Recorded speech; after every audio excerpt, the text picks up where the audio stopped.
Good morning students.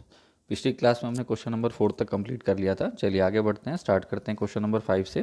Question number 5 है find the equation of circle touching both the axis. एक ऐसे circle की equation निकालनी है जो दोनों ही एक्सिस को टच कर रहा है and passing through the point 6,3 और 6,3 से पास कर रहा है। तो देखिए, अगर कोई सर्कल दोनों ही एक्सिस को टच कर रहा है तो उसके सेंटर के दोनों कोऑर्डिनेट्स बराबर होते हैं। और किसके बराबर होते हैं? रेडियस के ही बराबर होते हैं। ठीक है, और ये जो सर्कल है, ये सर्कल इस पॉइंट से पास कर रहा है। तो इस पॉइंट को देखकर समझ में आ रहा है कि this point lies in first quadrant. ये पॉइंट फर्स्ट क्वाड्रेंट में है, इसलिए सर्कल भी कहाँ बनेगा?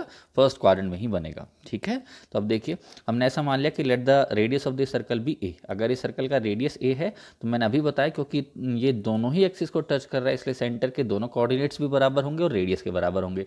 इसलिए सेंटर क्या आ गया? ए, और रेडियस भी क्या है? ए। ठीक है, अगर हमने रेडियस को ए लेट किया है तो अगर ये सेंटर है और ये रेडियस है तो स्टैंडर्ड फॉर्म की मदद से हम क्या लिख सकते हैं? सर्कल की इक्वेशन लिख सकते हैं। तो सर्कल की इक्वेशन बन जाएगी x माइनस सेंटर के x कोऑर्डिनेट का होल का square plus y minus center के y कोऑर्डिनेट का होल का square is equal to radius का स्क्वायर। ठीक है यहाँ तक। उसके बाद हमने यहाँ a माइनस बी का होल का स्क्वायर लगा दिया, A square plus B square minus 2ab। यहाँ पर भी a माइनस बी के होल के स्क्वायर का फॉर्मूला अप्लाई कर दिया, A square plus B square minus 2ab equals to A square. एक ए स्क्वायर से एक ए स्क्वायर काट दिया और अपने पास ये इक्वेशन बच जाएगी। इसको मैंने इक्वेशन नंबर 1 का नाम दे दिया। ये इक्वेशन अपने पास आ जाएगी अगर हम ए की वैल्यू पुट कर दें ना। रिक्वायर्ड सर्कल की इक्वेशन अपने पास आ जाएगी यहाँ से अगर हम सिर्फ इस ए की वैल्यू पता कर पाएँ तो अब इस ए की वैल्यू को पता करने के अपने को कंडीशन क्या दी गई है? ये पॉइंट 6,3 लाइज ऑन सर्कल। ये पॉइंट सर्कल के ऊपर लाई कर रहा है, इसका मतलब ये पॉइंट सर्कल की इक्वेशन को सेटिस्फाई करेगा। तो इक्वेशन में जहाँ जहाँ एक्स है वहाँ 6 पुट कर देते हैं और वाई की जगह 3 पुट कर देते हैं। तो इस इक्वेशन में एक्स की जगह 6 और वाई की जगह 3 पुट करने के बाद अपने पास ऐसा आ जाएगा, है ना। इसको थोड़ा सा सिंप्लीफाई करेंगे तो अपने पास ये इक्वेशन बन जाएगी, A square minus 18 plus 45 equals to 0। इसके जब हम फैक्टर बनाएंगे तो a minus 15 multiplied by a minus 3 ये बन जाएंगे। और इस इक्वेशन को सॉल्व करने पर अपने को a की वैल्यू 15 और 3 मिल जाएगी। ठीक है, जब a 15 के बराबर होगा तो सेंटर क्या आ जाएगा? 15,15 और रेडियस क्या आ जाएगा? 15। तो सेंटर भी पता हो, रेडियस भी पता हो, तो सर्कल की स्टैंडर्ड फॉर्म लगाई जाती है ना। स्टैंडर्ड फॉर्म क्या होती है? x माइनस सेंटर के x कोऑर्डिनेट का होल का square plus y minus center के y कोऑर्डिनेट का होल का स्क्वायर इक्वल्स टू रेडियस का स्क्वायर। और जब आप इसको सिंप्लीफाई करेंगे तो आपके पास ये इक्वेशन आ जाएगी। ठीक है, तो ये रिक्वायर्ड सर्कल की एक इक्वेशन होगी। दूसरा, जब a की वैल्यू 3 होगी तो सेंटर 3 आ जाएगा और रेडियस 3 आ जाएगा। अगेन सेंटर और रेडियस दोनों पता है तो सर्कल के स्टैंडर्ड फॉर्म अप्लाई कर देंगे, x माइनस सेंटर के x कोऑर्डिनेट का होल का square plus y minus center के y कोऑर्डिनेट का होल का स्क्वायर इक्वल्स टू रेडियस का स्क्वायर। और इसको सिंप्लीफाई करने पर अपने पास ये इक्वेशन आ जाएगी। ठीक है, क्वेश्चन नंबर 6 देखिए, find the equation of circle whose centre is 2,-1। आपको सर्कल का सेंटर दे दिया और ये बता रहा है कि circle passes through the point 3,6 और जो सर्कल है वो 3,6 से पास कर रहा है, ये भी अपने को बता दिया। तो देखिए, सेंटर तो पता ही है, सर्कल की इक्वेशन निकालने के लिए और क्या चाहिए होता है? और रेडियस चाहिए होता है ना। तो अगर मैं इन दोनों पॉइंटों के बीच का डिस्टेंस निकाल दूँ, यानी AC निकाल दूँ डिस्टेंस फॉर्मूले से, तो वो रेडियस की तरह ही काम करेगा। ठीक है, डिस्टेंस फॉर्मूला क्या होता है? दोनों पॉइंटों के x कोऑर्डिनेट्स के डिफरेंस का होल का स्क्वायर प्लस दोनों पॉइंटों के y कोऑर्डिनेट्स के डिफरेंस का होल का स्क्वायर, यही होता है। और इसका रूट है ना, यही होता है। दोबारा बता देता हूँ, डिस्टेंस फॉर्मूला दो पॉइंटों के बीच में डिस्टेंस निकालने के काम आता है। अगर मैं यहाँ डिस्टेंस फॉर्मूले की बात करूँ तो डिस्टेंस AC बराबर हो जाएगा रूट ओवर दोनों पॉइंटों के x कोऑर्डिनेट्स के डिफरेंस का होल का स्क्वायर प्लस y कोऑर्डिनेट्स के डिफरेंस का होल का स्क्वायर। ठीक है, और जब आप इसे सिंप्लीफाई करेंगे तो ये कितना आ जाएगा? √50 आ जाएगा।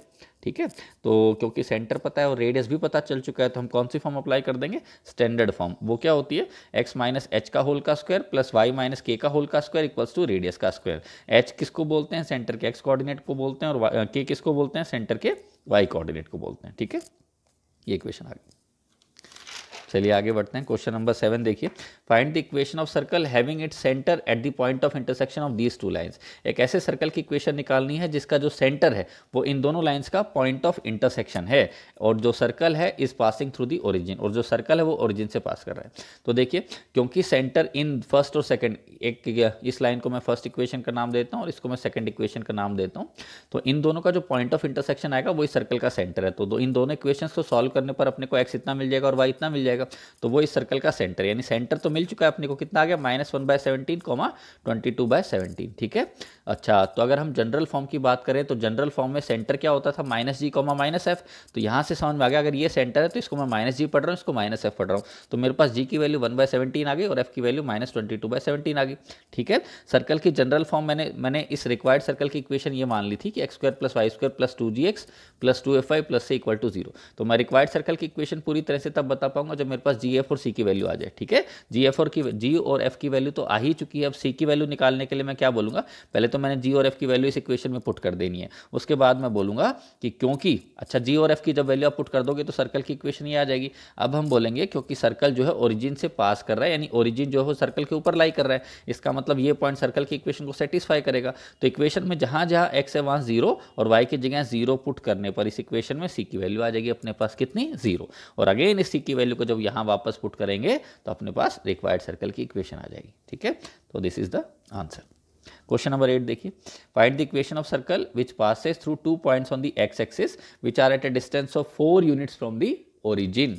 और आगे क्या बोल रहा है, हुज रेडियस इज 5। एक ऐसे सर्कल की इक्वेशन निकालनी है जो एक्स एक्सिस को इन 2 पॉइंटों पर कट कर रही है और इन दोनों पॉइंटों का डिस्टेंस ओरिजिन से कितना है, 4 यूनिट है ना, और इस सर्कल का जो रेडियस है दैट इज 5 यूनिट। ठीक है, तो क्योंकि सेंटर और रेडियस अपने को दोनों नहीं पता, इसलिए स्टैंडर्ड फॉर्म तो नहीं लगा सकते, इसलिए कौन सी फॉर्म लगाएंगे, जनरल फॉर्म। तो हमने मान लिया कि let the equation of this required circle be x square plus y square plus 2gx plus 2fy plus c equals to 0।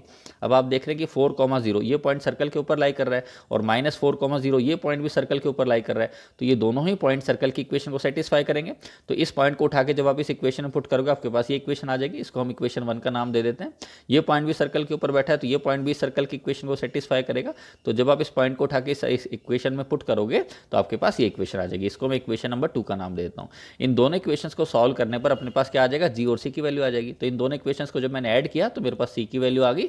इस सी की वैल्यू को किसी भी एक इक्वेशन में वापस पुट कर दीजिए, मैंने फर्स्ट इक्वेशन में पुट कर दिया सी की वैल्यू को, तो मेरे पास जी की वैल्यू आ जाएगी 0। ठीक है, तो मेरे पास जी और सी की वैल्यू आ चुकी है।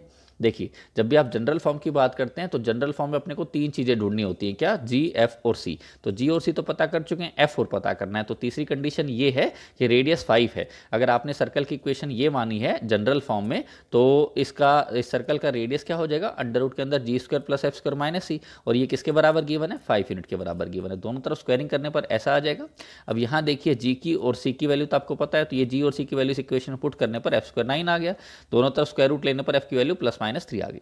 जब f की वैल्यू आप +3 लोगे और g 0 लोगे और c की वैल्यू -16 लोगे तो सर्कल की इक्वेशन ये आ जाएगी। इन तीनों वैल्यूज को मैंने यहाँ जो आपने इक्वेशन मानी थी सर्कल की यहाँ पुट कर दिया तो अपने पास ये इक्वेशन आ जाएगी। इसी तरह एक बार f की वैल्यू -3 ले लो, g 0 ले लो और c -16 ले लो, और इन तीनों वैल्यूज को आप यहाँ इस सर्कल की इक्वेशन में पुट कर दीजिए, आपके पास दूसरी इक्वेशन ये आ जाएगी। अगला देखिए, find the equation of circle that passes through these 3 points. एक ऐसे सर्कल की इक्वेशन निकालनी है जो इन 3 पॉइंटों से पास करता है। यानी इस बार ये क्या बता रहा है कि सर्कल के ऊपर ये 3 पॉइंट्स बैठे हैं, ये तीनों पॉइंट सर्कल के ऊपर लाई कर रहे हैं। तो क्योंकि सेंटर और रेडियस दोनों नहीं पता इसलिए स्टैंडर्ड फॉर्म तो नहीं लगा सकते, तो किसकी तरफ जाएंगे, जनरल फॉर्म की तरफ जाएंगे। तो मैंने ऐसा मान लिया कि let the equation of this required circle be x square plus y square plus 2gx plus 2fy plus c equals to 0। ठीक है, इसको मैं इक्वेशन नंबर 1 का नाम देता हूँ। अब मैं बोलूंगा ये जो सर्कल है ये सर्कल इन तीनों ही पॉइंटों से पास कर रहा है, यानी ये तीनों ही पॉइंट सर्कल के ऊपर लाई कर रहे हैं, तो ये तीनों ही पॉइंट सर्कल की इक्वेशन को सेटिस्फाई करेंगे। तो जब आप 1,0 को उठा के इस इक्वेशन में पुट करोगे आपके पास ये इक्वेशन बन जाएगी, इसको इक्वेशन नंबर 2 का नाम दे दिया। -1,0 भी सर्कल पर बैठा है तो वो भी इसकी इक्वेशन को सेटिस्फाई करेगा। जब आप इस पॉइंट को उठा के इस इक्वेशन में पुट करोगे तो आपके पास ये इक्वेशन आ जाएगी, इसको हम इक्वेशन नंबर 3 का नाम दे देते हैं। ये पॉइंट भी सर्कल के ऊपर लाई कर रहा है तो ये भी सर्कल की इक्वेशन को सेटिस्फाई करेगा। तो इक्वेशन में जहां जहां x है वहां 0 और y की जगह 1 पुट करने पर अपने पास ये इक्वेशन आ जाएगी। ये इक्वेशन नंबर 4 होगी। इन तीनों इक्वेशंस को आप जैसे चाहें वैसे सॉल्व करें और आपके पास जी एफ सी की वैल्यू आ जाएगी। जो जी एफ और सी की वैल्यू आएगी उसको आप इस इक्वेशन नंबर 1 में पुट कर देंगे तो आपके पास रिक्वायर्ड सर्कल की इक्वेशन आ जाएगी। चलिए सॉल्व करते हैं। एक बार हमने क्या किया, इन दोनों इक्वेशंस को सेकंड और थर्ड को ऐड कर दिया। ऐसा करने से अपने पास सी की वैल्यू आ गई -1। इस सी की वैल्यू को हमने सेकंड इक्वेशन में पुट कर दिया तो अपने पास जी की वैल्यू आ जाएगी 0। ठीक है, अब देखिए इक्वेशन नंबर 4 के अंदर 2 अननोन है एफ और सी, और इसमें से सी अपने को पता ही है, तो सी की वैल्यू जब आप इक्वेशन नंबर 4 में पुट करेंगे तो आपके पास एफ की वैल्यू भी आ जाएगी। ये जो आपके पास तीनों की वैल्यू आई जी एफ और सी की, इन तीनों वैल्यूज को आप कहाँ पुट कर देंगे, इक्वेशन नंबर 1 में पुट कर देंगे तो आपके पास रिक्वायर्ड सर्कल की इक्वेशन ये आ जाएगी, x square plus y square equals to 1। Question number 10 देखिए, find the equation of circle passing through the points 1 1 and 2 2 and whose radius is 1। अब तक आप ये बात समझ ही गए होंगे कि जब हम जनरल फॉर्म लगाते हैं तो जनरल फॉर्म में अपने को जी एफ और सी 3 चीज़ें पता करनी होती है। वो 3 चीज़ें तब हम पता कर पाएंगे जब हम 3 इक्वेशंस बना पाएंगे, और 3 इक्वेशंस हम तब बना पाएंगे जब अपने को क्वेश्चन में 3 कंडीशंस दी हों, है ना। तो यहाँ देखिए इस बार भी अपने पास तीनों कंडीशंस हैं, यानी जी एफ और सी के अंदर अपने पास 3 इक्वेशंस बनने वाली है। उन तीनों इक्वेशंस को जब हम सॉल्व करेंगे तो जी एफ और सी आ जाएगा। ठीक है, तो देखिए क्योंकि सेंटर सेंटर और रेडियस दोनों नहीं पता, इसलिए स्टैंडर्ड फॉर्म तो नहीं लगा सकते, तो जनरल फॉर्म लगा रहे हैं। जिस सर्कल की ये बात कर रहे हैं हमने उस सर्कल की इक्वेशन ये लेट कर ली और इसको इक्वेशन नंबर 1 का नाम दे दिया। अब ये क्या बोल रहा है, पॉइंट 1,1 जो है ये सर्कल के ऊपर लाई कर रहा है, तो ये सर्कल की इक्वेशन को सेटिस्फाई करेगा। तो जब आप पॉइंट 1,1 को इसमें पुट करोगे तो आपके पास ये आ जाएगा। ठीक है, इसको सिंप्लीफाई करने पर आपके पास ये इक्वेशन आ जाएगी, इसको हम इक्वेशन नंबर 2 का नाम दे देते हैं। दूसरी कंडीशन क्या है, पॉइंट 2,2 ये भी सर्कल के ऊपर लाई कर रहा है, तो ये भी सर्कल की इक्वेशन को सेटिस्फाई करेगा। तो जब आप x की जगह 2 और y की जगह 2 पुट करेंगे इस इक्वेशन में, तो आपके पास एक इक्वेशन ये आ जाएगी, इसको इक्वेशन नंबर 3 का नाम दे देते हैं। तीसरी कंडीशन क्या गिवन है कि रेडियस जो है इस सर्कल का दैट इज 1 यूनिट। अगर आपने सर्कल की इक्वेशन जनरल फॉर्म में ये मानी है तो इसका रेडियस क्या होता है, √g² + f² - c = 1। दोनों तरफ स्क्वायरिंग करने पर ये आ जाएगा। ठीक है, अब देखिए ये इसको हम इक्वेशन नंबर 4 का नाम दे देते हैं। उसके बाद हमने क्या किया, थर्ड इक्वेशन और सेकंड इक्वेशन को देखिए। थर्ड इक्वेशन में से सेकंड इक्वेशन माइनस करने पर अपने पास आ जाएगा 2g + 2f + 6 = 0 और यहाँ से 2 कॉमन लेने पर अपने पास आ जाएगा g + f + 3 = 0। यहाँ से आप g की वैल्यू निकाल लें या f की वैल्यू निकाल लें, वो आपकी इच्छा है। मैंने यहाँ से f की वैल्यू निकाली और इसको इक्वेशन नंबर 5 का नाम दे दिया। एक बार मैं इक्वेशन नंबर 2 और इक्वेशन नंबर 4 को ऐड कर देता हूँ, तो इनको ऐड करने से मेरे पास आ जाएगा g² + f² + 2g + 2f + 2 = 1। अब ये देखिए इस इक्वेशन में 2 अननोन है ना, अगर एक इक्वेशन में एक अननोन है तो उस अननोन की वैल्यू बड़े आराम से निकाली जा सकती है। इसीलिए ऐसा करने के लिए मैंने ये जो f की वैल्यू आपको इक्वेशन नंबर 5 में दिखाई दे रही है इसको उठा के इस इक्वेशन में पुट कर दिया। तो f की जगह मैंने -g -3 पुट कर दिया, जहां जहां इस इक्वेशन में f था उसकी जगह f की वैल्यू पुट कर दी, तो अपने पास ऐसा आ जाएगा। इसको सिंप्लीफाई करने पर